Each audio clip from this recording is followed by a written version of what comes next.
আসসালামু আলাইকুম। আমরা আজকে ট্রেড করব প্রপার প্রাইস অ্যাকশনের মাধ্যমে। আমাদের ট্রেডিং এ লসটা কেন হয়? কারণ আমরা প্রাইস অ্যাকশনটা ঠিকঠাকভাবে জানি না। আমাদের মার্কেটে ফেক নলেজের ছড়াছড়ি। আমরা টিকটকে বা ইউটিউবে সব ফেক নলেজের ছড়াছড়ি। তো ফেক নলেজের ভিড়ে আমরা আসলে রিয়েল নলেজটা পাই না, রিয়েল প্রাইস অ্যাকশন নলেজটা পাই না। এই কারণে আমরা লস করি। যখন লস হয় তখন আমাদের সাইকোলজিতে ইফেক্ট ফেলে। সাইকোলজির কারণে তারপর আমরা আরো লস করতে থাকি। তো মেন সমস্যা আমাদের প্রপারলি না শেখার কারণে বা না জানার কারণে। আমরা আজকে টোটালি প্রাইজেশন বেসে ট্রেড করব এবং মার্কেটটাকে এক্সপ্লেন করব। তো চলুন আমরা মার্কেটটাকে একটু রিড করি। আমাদের ফার্স্টে মার্কেটটাকে দেখি। মার্কেট এই জায়গায় স্টাক ছিল, তারপর মার্কেট আপওয়ার্ড গিয়েছে, তারপর মার্কেটটা এখান থেকে রিজেকশন দেখতে পাচ্ছি, এখানে রিজেকশন, এখানে রিজেকশন। তো রিজেকশনের কারণটা কি? রিজেকশনের কারণটা হচ্ছে আমরা এখানে আপওয়ার্ড ডেটা প্লেস করলাম। রিজেকশনের কারণটা হচ্ছে আমাদের এই জায়গায় কি আছে, আমাদের আউটসাইড বার আছে।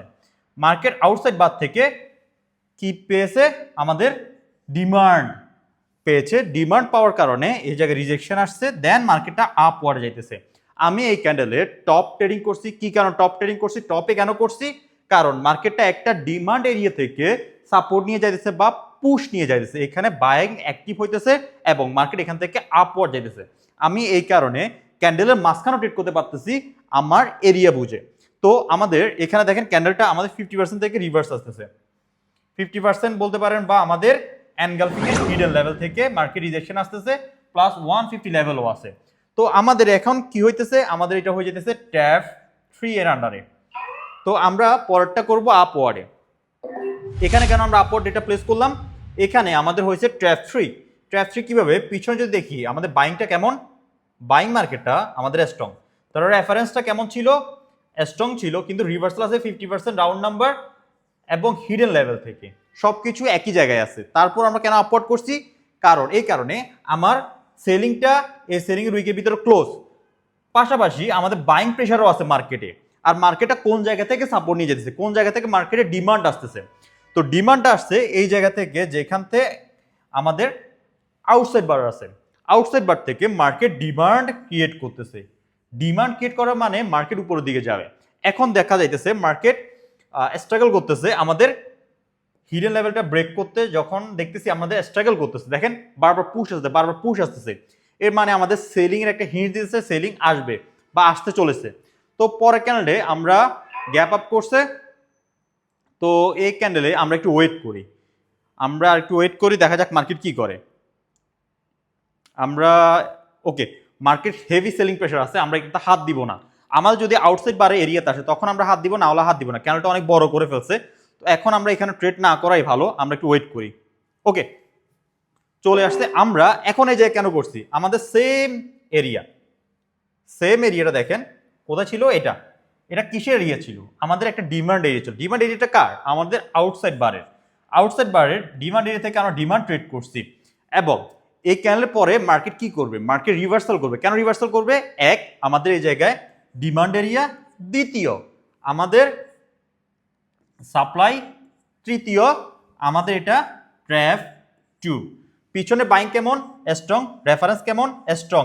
স্ট্রং রেফারেন্সে আমরা এই জায়গায় আপওয়ার্ড ট্রেডটা প্লেস করতে পারবো। পরের ট্রেডটা দেখেন ক্যান্ডেল অনেক বড় হয়ে গেছে, পরের ট্রেডটা করবো আমরা আপওয়ার্ডে। কেন এখানে আপওয়ার্ড এটা প্লেস করলাম এক্সপ্লেন করে দিয়েছি। আমাদের এই জায়গায় ডিমান্ড এরিয়া, আমাদের এই জায়গায় মার্কেটে কি হয়েছে? ডিমান্ড ক্রিয়েট করছে।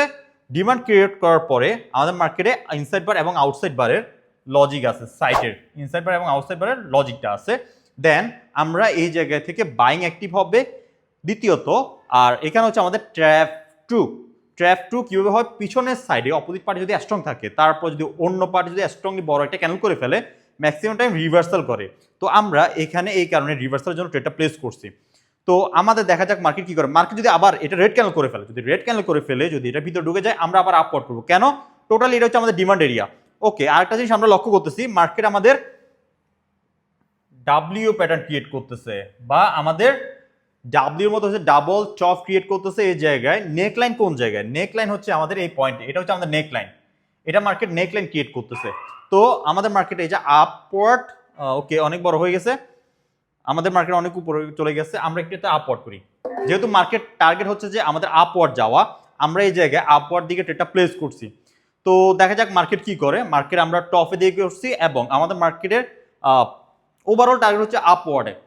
যেহেতু আমাদের মার্কেট সেম ভাবে একটা ডিমান্ড এরিয়া থেকে ডিমান্ড ক্রিয়েট করে যাইতেছে, তো আমরা এখানে টপ ট্রেডিং করছি। দেখা যাক মার্কেটটা কি করে, মার্কেটকে আমার অ্যান্টির উপরে ক্লোজ করে নাকি আমার অ্যান্টির নিচে ক্লোজ করে। যদি আমার অ্যান্টির নিচে ক্লোজ করে, পরবর্তীটা আমি ডাউনওয়ার্ডের দিকে ট্রেড করব। সো দেখা যাক মার্কেট কি করে। আমরা কয়টা ডেট করছি দেখেন, আমরা একটা ডেট করছি, দুইটা ডেট করছি, তিনটা ডেট করছি, চারটা ডেট করছি এবং পাঁচটা ডেট করছি। আমাদের পাঁচটা ট্রেড হয়ে গেছে। মার্কেট কোন জায়গায় চলে গেছে, আমাদের আমাদের ফার্স্ট লাইন অফ ডিফেন্স চলে গেছে, ফার্স্ট লাইন অফ ডিফেন্স চলে গেছে। ওইখান থেকে কি হবে, ওইখান থেকে মার্কেট ডাউনওয়ার্ড আসবে, প্লাস পাশাপাশি আমাদের স্ট্রং একটা রেজিস্ট্যান্স এরিয়া এটা। তো এখান থেকে মার্কেট আমরা ডাউন দিয়ে করতে পারবো, এটা আমাদের শেষ ট্রেড। এবং আমরা এখানে কি জন্য করছি, আমাদের দেখেন এটা ছিল আমাদের কি ফার্স্ট লাইন অফ ডিফেন্স বা নেক লাইন, এটা ছিল আমাদের রেজিস্ট্যান্স লাইন, এটা ফার্স্ট লাইন অফ ডিফেন্স এবং এটা ছিল আমাদের হাই পয়েন্ট। আর এই হাই পয়েন্ট থেকে বা হায়ার হাই থেকে মার্কেট যাইতেছে, প্লাস আমাদের নেকলাইন যেটা ছিল নেকলাইনও ক্রস করছে, তারপর আমরা এখানে ডাউনওয়ার্ড ট্রেডটা প্লেস করছি। সিম্পল ট্রেড, সিম্পল লজিক, এবং আমরা এখানে মার্কেটের মুভমেন্টটাকে ক্যাচ করার চেষ্টা করছি। আশা করি আপনারা এইসব জিনিস দেখে শিখতে পারছেন।